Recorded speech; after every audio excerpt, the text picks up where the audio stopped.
얼마 전에 좀 이슈도 됐었어요. 햄버거 먹고 햄버거 먹고 수술적 치료가 필요한 그런 병들도 있을 수 있잖아요. 병도 이렇게 막 혈변초 나올 수 있고 항생제 써서 오히려 악화되는 그렇죠. 그런 경우도 있어요. 많으니까. 자, 병원을 갈까 말까 고민이야.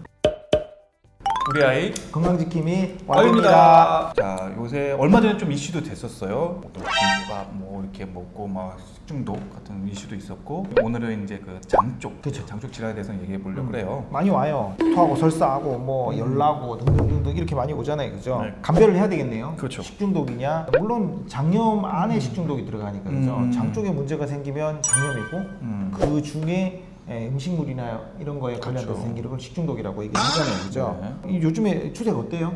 매년 작년이 이렇게 돌긴 하는데 계절마다. 근데 우리가 흔히 듣는 노로바이러스다, 뭐 로타바이러스다 이런 것보다는요, 좀 더 음식에 의해서 이제 퍼지는 식중독을 일으키는 균에 의한 장염이 많은 추세가 됩니다. 보통 원인균으로 따지면 우리가 뭐 살모넬라균, 콜로스트리딘균, 장출혈성 대장균, 뭐 장병원성 대장균한 게 있죠. 장출혈성 대장균은 작년인가 이슈가 된 적이 있었어요. 햄버거 먹고 햄버거 있다고. 먹고 그래서 그래가지고 심한 경우에는 콩팥이나 이런 데도 이제 영향이 미쳐서 이제 신장 질환까지 이제 맞습니다. 뭐 일으킬 수 있는 좀. 그렇게 험악한 애들 빼고는 대부분 그냥 좋아지죠. 네.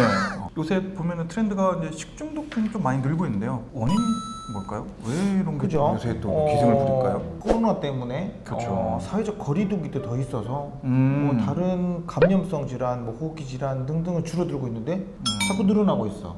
그렇죠. 날씨가 덥고 하니까 음식도 많이 상하고 그치. 해서 계절적인 특수성이 일단 1번일 거고 배달 음식이 증가한 것도 아무래도 있겠죠. 그렇죠. 조리 과정 중에 조리하고 뭐. 대량으로 조리해야 될 그쵸. 것이고 조리하자마자 바로 먹는 것도 아니고 그쵸. 가지고 가는 거고 뭐 등등 있을 거 있고 근데 마스크 잘 쓰는데 손소독제 완전 거의 상비약처럼 그쵸. 써서 갖고 있죠. 하고 있는데 손으로 전달되는 게 적을 텐데 왜 자꾸 장염이 들어요? 아무래도 마스크가 기본적으로 개념이 잘 딱 잡혀 있거든요. 어디든 나갈 때 마스크 꼭 쓴단 말이에요. 근데 장염은 대부분 손에서 입으로 옮게 됩니다. 마스크는 한번 딱 쓰면 그대로 있지만 손은 정말 자주 씻어줘야 되거든요. 나갈 때도 씻고 나가는 와중에서도 곳곳에 보이면 자주 씻어야 되는데 아무래도 마스크 쓰기보다 손 씻기는 덜 할 수밖에 없어요. 그것 때문에 장염이 좀 많이 돌고 있는 것 같습니다. 그래서 보면 각종 논문에서도 나오지만 그쵸. 알코올에 의한 손소독제는 바이러스나 세균의 세균 벽을 변경을 시켜가지고 그렇죠. 파괴를 하는데 벽이 없는 껍질이 없는 바이러스들은 손소독제로 해결이 안 돼요. 그렇죠. 그래서 대표적인 게 이제 노로바이러스, 노로바이러스도 아니면은 있고. 우리 호흡기 바이러스 중에 라이노바이러스 그렇죠. 이런 애들 그래서 원래 꽤 많이 돌았어요, 이 애들이. 그렇죠. 어쩌면 마스크 쓰기보다 손 씻기가 더 중요할 수도 있습니다.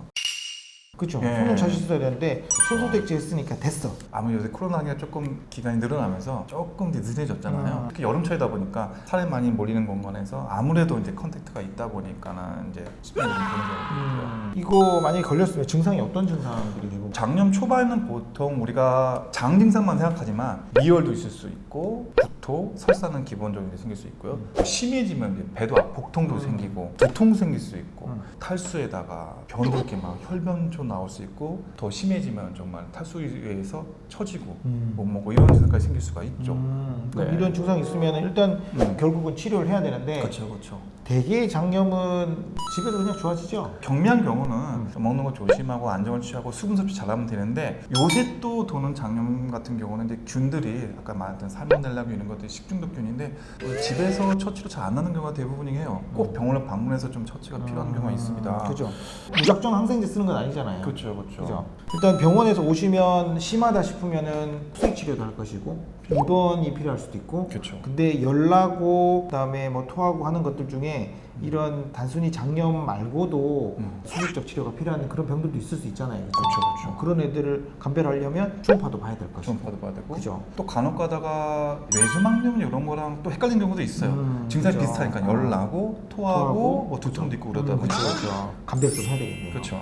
집에서 버티다가 힘들어질 수도 있고. 힘들어지거나. 네. 아니면 하루라도 애들이 못 먹고 처지고 깔아지고 열나고 하면은 병원부터 오시는 게 그렇죠. 낫겠다. 그죠? 그리고 수액 치료만큼 좋은 게 없죠. 아무래도 수액을 먹으면 컨디션 확 그렇죠. 좋아지기 때문에 병원에 만약 입원하게 되면 뭐 항생제도 쓰고 필요할 때 쓰는데 대부분 이제 대중적인 치료로 치료가 되겠죠. 이제 수액 보충해주고 필요하면 뭐 영양제를 좀 놔준다든지. 근데 보통 입원하게 되면 수액만 놔주는 게 아니라 뭐 혈액 검사도 하게 되고 변을 채취해서 이제 바이러스 검사도 하게 되는데 결과에 따라서 이제 어떤 좀 심한 균이나 항생제가 필요한 균이 나오면 이제 추가할 수도 있고 이렇게 되겠죠. 그죠. 네. 그래서 항생제 써서 오히려 악화되는 그렇죠. 그런 경우도 분들도 있어요. 많으니까, 예, 그죠? 오히려 이제 그 균을 더 조장시키고 증상을 심하게 만드는 경우도 있죠. 맞습니다. 네. 병이 안 오도록 예방이 제일 중요하겠죠. 예방이 제일 중요한데. 네. 또 아까 말했듯이 손 씻기가 제일 중요하죠. 자주 씻고 한 번 씻는다고 되는 게 아니라 손 씻기는 한 번 씻어도 금방 또 다른 걸 만지고 사람 몸에서 제일 많이 쓰는 게 손이기 때문에 무조건 자주 씻어줄수록 좋습니다. 집에서 하신다면 음식 조리도구 관리 좀 하셔야 되겠다, 그죠? 칼, 도마, 뭐 이런 거. 그렇죠. 네네. 그런 거 하고 네. 그다음에 음식 보관 뭐 잘 하실 거지만. 그렇죠. 여름철일수록 더 실온 보관은 좀 가급적 피하고 냉장고에 넣어주시고 그리고 익혀 드시고. 그렇지 그다음에 익혀먹고 날 걸로 드시는 거는 더더욱 조심하시고. 그렇죠. 뭐가 있어요? 조개, 회 뭐 이런 게 있겠죠. 그죠. 물론 드시고 싶은 마음은 알겠지만 그래도 여름철에는 날로 된 음식은 좀 삼가해 주시는 게 좋습니다. 맞습니다. 아예 가공되어 있는 햄이랑 소세지 이런 거 괜찮잖아요. 보통 우리가 햄이나 소세지 같은 건 한번 가공돼서 나오기 때문에 안전하다고 생각하시는 분들도 있는데 그런 가공식품도 조리 과정이나 생산 과정 중에서 이제 감염이 될 수 있고 배가 될 수 있기 때문에 웬만하면 충분히 익혀 드시는 걸 추천합니다. 우리 애가 오늘 막 토하고 설사하고 있어요. 자, 병원을 갈까 말까 고민이야. 크리티컬하게 병원을 갈까 말까 어떻게 결정할까요? 일단은 컨디션을 지금 잘 먹고 잘 놀면 괜찮아요. 근데 병원을 가야겠다는데 애가 좀 처진다. 유난히 오늘 뭐 잠만 자려고 그러고 또 두 번째는 잘 못 먹는다. 벌써 섭취량이 떨어지면 애가 컨디션이 떨어지기 때문에 세 번째는 또 탈수를 감접지가 알 수 있는 것 중에 소변량이 준다. 그렇죠. 그러면 이제 조금 그때는 이게 조금 심각한가? 집에서 안 되겠네? 생각하시고 병원을 꼭 찾아주셔야 됩니다. 네. 집에서 버티지 말자. 무조건 입원하라고 하는 건 아니니까. 그쵸. 네. 그죠. 가서 선생님하고 상의하자. 네.